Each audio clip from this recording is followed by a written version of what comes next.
पहिलो दिन हामीले पोखरासम्मको गाडी समायौँ। ल अब लाग्यो। बिहान 5 बजेको दृश्य हो यो। तनहुँको डुम्रे बजारमा हामी यतिखेर यहाँनिर चिया खाने ठाउँमा छौँ, ओसो मिठाई पसलमा। अनि अब हामी यहाँ बाटो छ एउटा, यहाँबाट देब्रेतर्फ यो बाटो चाहिँ हामी अब बेसी सहरतिर लाग्छौँ। यहाँबाट 6 बजे गाडी छुट्छ अरे फर्स्ट है। यतातिर चाहिँ पोखरा जान्छ, यहाँबाट लगभग 60-70 किलोमिटरको हाराहारीमा पोखरा छ। त्यस पछाडि यता भनेको मुबिङ काठमाडौँ। अहिले चाहिँ यतिखेर हामी चाहिँ लमजुङ जिल्लाको सदरमुकाम बेसी सहर भन्ने ठाउँमा छौँ। एकदमै बृहत नुनदेखि सुनसम्म पाउने ठुलो सहर छ यहाँनिर चाहिँ। जस्तो हामी मनाङ जिल्लाको चाहिँ यो गेट पनि हो। तपाईँहरूले अब यस्तो ट्रेकिङ सेकिङ आउँदाखेरि केही छुटमुट भएको छ भने यो ठाउँमा किन्न सकिन्छ। ब्यागदेखि स्टिकसम्म है सबै कुरो पाउने ठाउँ हो। चाहिँ हामी जाँदैछौँ खानसारसम्म। ल सबिन सर, एक शब्द जस्तो आजको यात्रा के भइरहेछ? अरू यात्रा त्यस्तै हो, अहिले चाहिँ लागेको छ, फेरेर आउँछु ल। प्रतीक सर? मैले चाहिँ फेरि आइसकेको। शान्त? अहिले चाहिँ हामी अब लमजुङ जिल्लाको सदरमुकाम बेसी सहरमा छौँ र अबको यात्रा हामी अब बोलेरोमा 6-7 घन्टाको यात्रा गरेर खासाङ भन्ने मनाङ जिल्लाको खासाङ भन्ने ठाउँमा पुग्नेछौँ। र अब हामी खाजा खान आँटेका छौँ। अब एकछिनपछि हामी त्यसपछि गाडीमै चढेर खाजा के मगाएको? खाजा थुक्पा, कसैले चाउमिन, कसैले खिर। के छ अनि आजको यात्रा के हुँदैछ? आजको यात्रा अब अन्नपूर्ण सर्किटको सुरु हुँदैछ। अहिलेसम्मको के छ भोगाई अनुभव? नाइट बसमा आयो होइन। अब म चाहिँ पिचाङमै ओर्लिने सोचिरहेको छु। अनि अब केटाहरू चाहिँ माथिसम्म जान्छन् अरे। अब केटाहरू तिलीचौबाट फर्किँदा भेट हुन्छ होला केटाहरू। बेसी सहरबाट बुलेरोमा हिँडेको 2 घन्टापछि, करिब 2 घन्टापछि देखिएको बाटोमा उत्कृष्ट झरना च्याम्सेमा देखिएको कारणले गर्दा यसलाई च्याम्से झरना भनेर भनिँदो रहेछ। एकदमै धेरै वेगले बगेको झरनाको तलतिर इन्द्रेणी पनि मजाले देखिन सकिने एकदमै उत्कृष्ट झरना। र त्यही झरनाको छेउमा चाहिँ होटल थियो। हामीले त्यही होटलमा खानासाना खाने निर्णय गऱ्यौँ। यतिखेर ठ्याक्कै 12:35 गएको छ। बाटो त यस्तो छ है। अब बाटोमा देखाउँछु तपाईँहरूलाई। हामी यहाँको बाटो यो होइन, बेसी सहरबाट। अनि हामी जानुपर्ने यहाँबाट अझै 67 किलोमिटर छ हामी जानुपर्ने। हामी चाहिँ अब यहाँ च्याम्सेमा खाना खान आँटेर छौँ। यो होटल हो हाम्रो। प्रतीक सर के छ? मजा छ मजा। विराटनगरको गर्मी सम्झेर त यहाँ त म त झरनामा गएर सुई नआइदिए जस्तो भइरहेछ।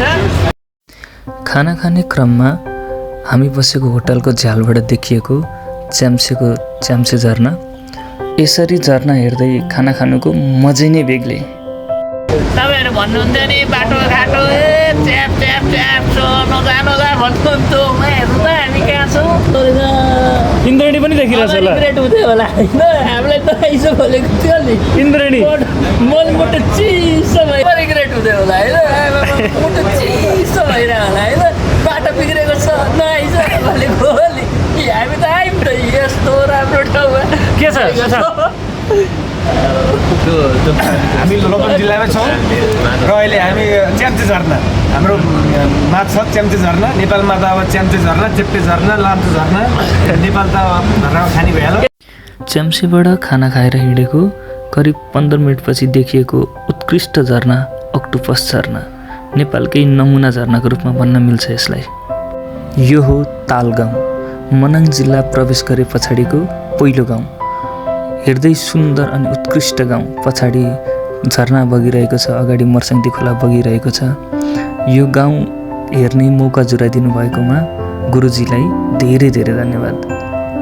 जतिहरू हेरिरहँ लाग्ने गाउँ ताल गाउँ। On the way of Manang Khansar Manang जाने क्रममा देखिएको सुन्दर हिमाल। यहाँबाट यो क्यामेरामा कैद गर्न यस्तो आइरहेछ कि रियलमा यहाँ हेर्दाखेरि यस्तो बृहत आइरहेछ, म तपाईँहरूलाई भन्नै सकिरहेको छैन क्या।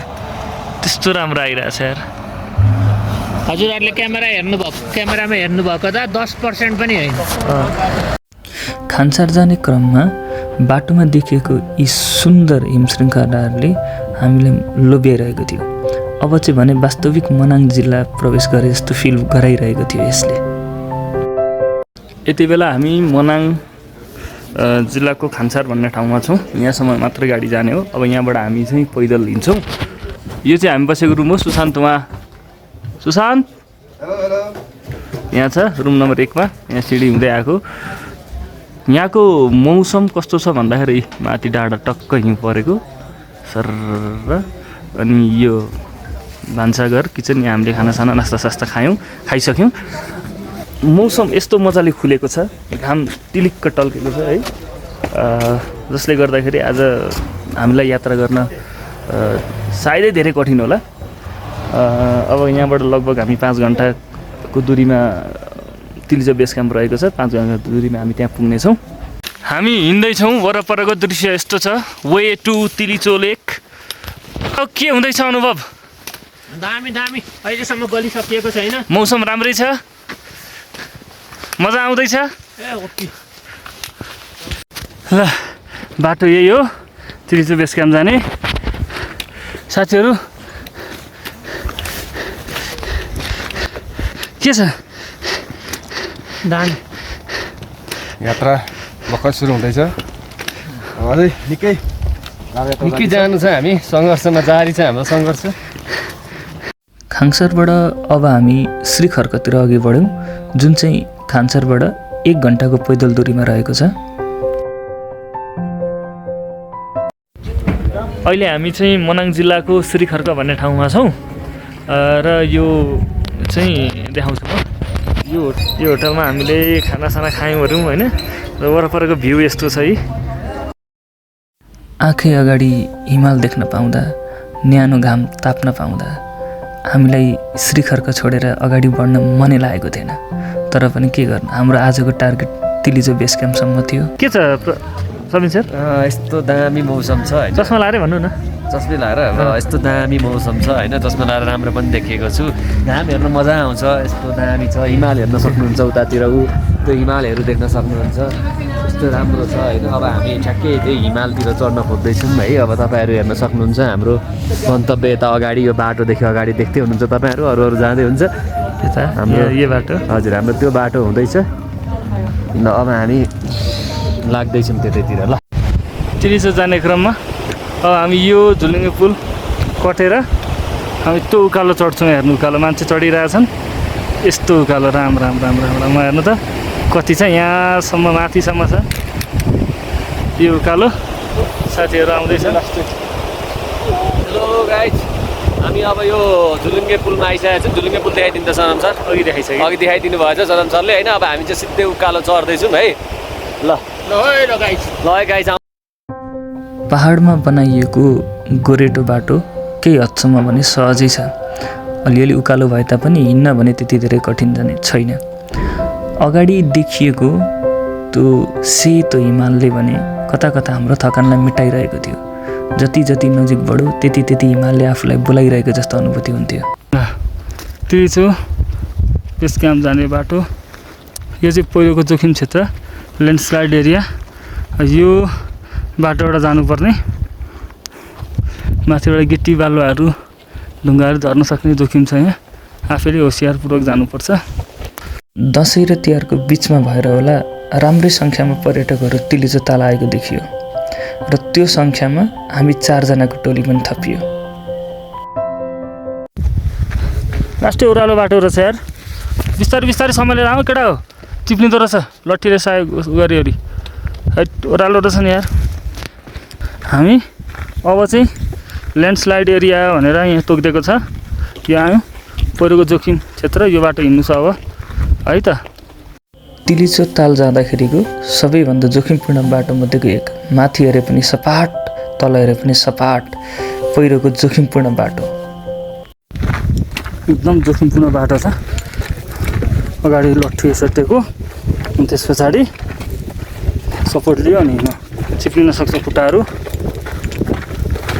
अब यो बाटो सकेर त्यो बाटो पुरै हिँड्नु छ। घोडा आउँदैछ। यो बाटो हेर्दा मात्र सजिलो देखिन्छ नि। यो चिप्लेर नि यो गिटीहरू आम्मा यस्तो हुन्छ। त्यो भएर लट्ठीले समाएर हिँड्न नसक्नुको लागि घोडाको सुविधा छ।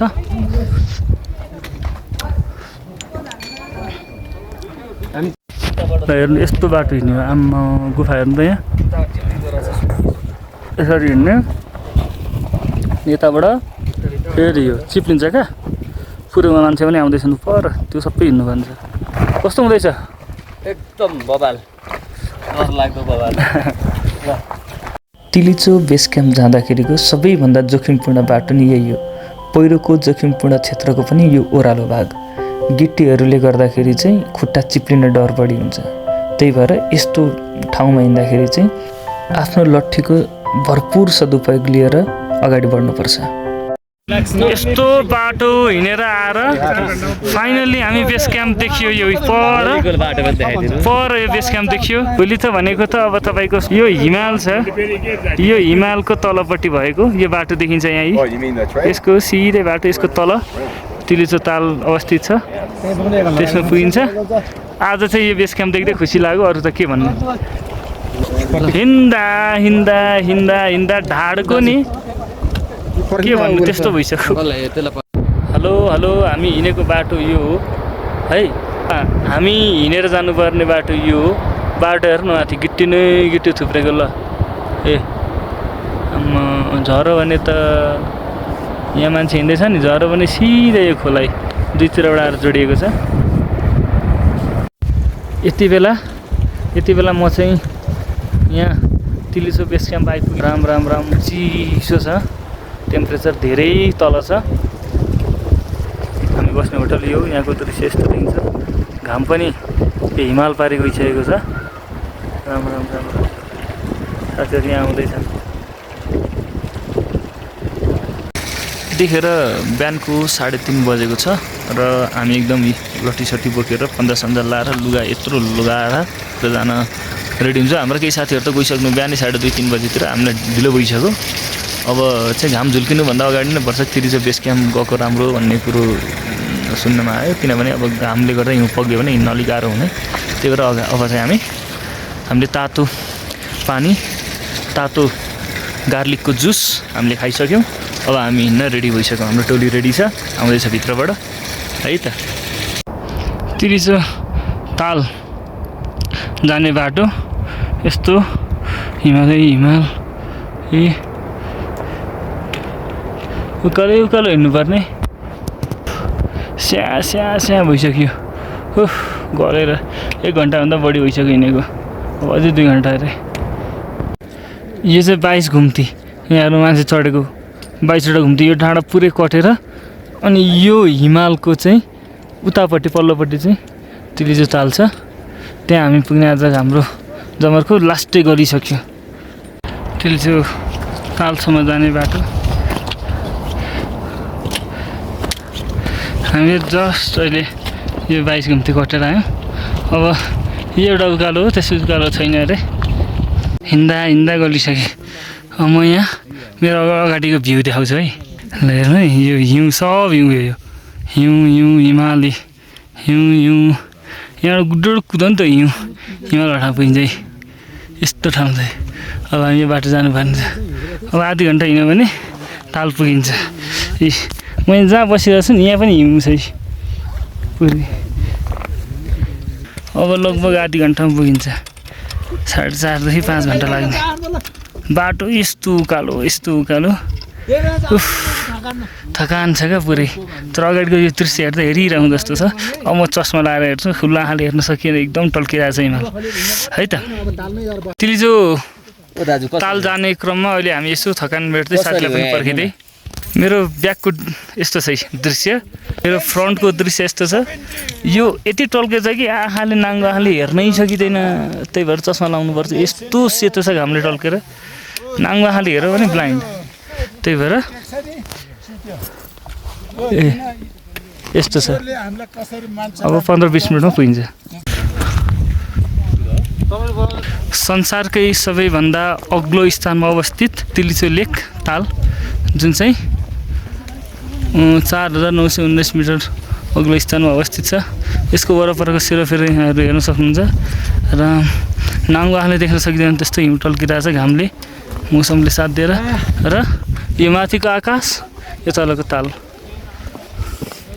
ठ्याक्कै आकाशकै प्रतिबिम्ब देखिरहेको छ यो चाहिँ तिलित्सो हिमाल। तिलित्सो हिमालको काखमा अवस्थित तिलित्सो ताल। तिलिचो बेस क्याम्पबाट करिब 5 घन्टा निरन्तर उकालो हिँडिसके पछाडि पुगेको एकदमै सुन्दर ठाउँ। यो ठाउँ पुगिसके पछाडि शरीरको सबै थकानहरू आफै मेटिएका छन्। यति सुन्दर ताल मैले चाहिँ आफ्नो जीवनकालमा देखेको थिइनँ। साक्षात् आकाशले आफ्नो ऐना हेरे जस्तो देखिन्छ। हेलो, यो मेरो पछाडि भएको चाहिँ तिलिचो ताल। यो तिलिचो तालको कलर र आकाशको कलर, मेरो ज्याकेटको कलर र मेरो यो चस्माको कलर एउटै रहेछ। निकै दुःख गरेर यहाँसम्म आइपुग्यो होइन। अब यहाँ के कस्तो छ यसो साथीहरूसम्म जानकारी लिउँ न। अनि सबिन सर, हजुर हजुर सर, तपाईँलाई कस्तो अनुभव भइरहेछ? सर यार छोडिदिनु यार, यी सुतुम लागेको छ। यी बसौँ, यहाँ हिमाल हेर्नु, यहाँ ताल हेर्नु, ताल आम्मामामा यता हिउँ परेको छ चारैतिर। वाह कस्तो मजा आइरहेछ, कस्तो मजा आइरहेको छ। यहीँ लडौँ जस्तो लाग्छ, तर हिउँ छ, चिसो हुन्छ, गाह्रो हुन्छ भनेर मात्रै म फेरि झर्न आँटेको, नत्र म यहीँ बस्दिन्थेँ।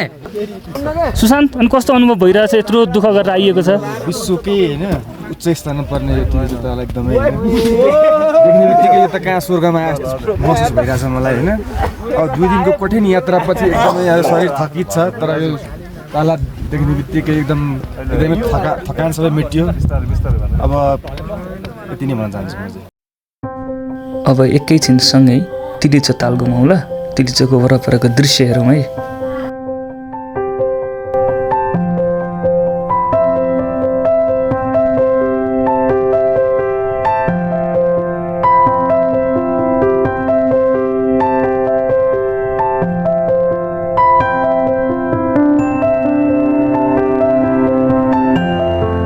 र अन्तिममा तिलिचो तालबाट फर्किने क्रममा तिलित्सो हिमालमा देखेको हिम पहिरो। त्यही भएर त नि घाम झुल्किनुभन्दा अगाडि नै हिउँमा हिँडेको राम्रो भन्छन् नि। आफ्नो सुरक्षाको लागि चाहिँ यस्तो ठाउँहरू घुम्दा सकेसम्म घाम झुल्किनु अगाडि हिँडेको राम्रो।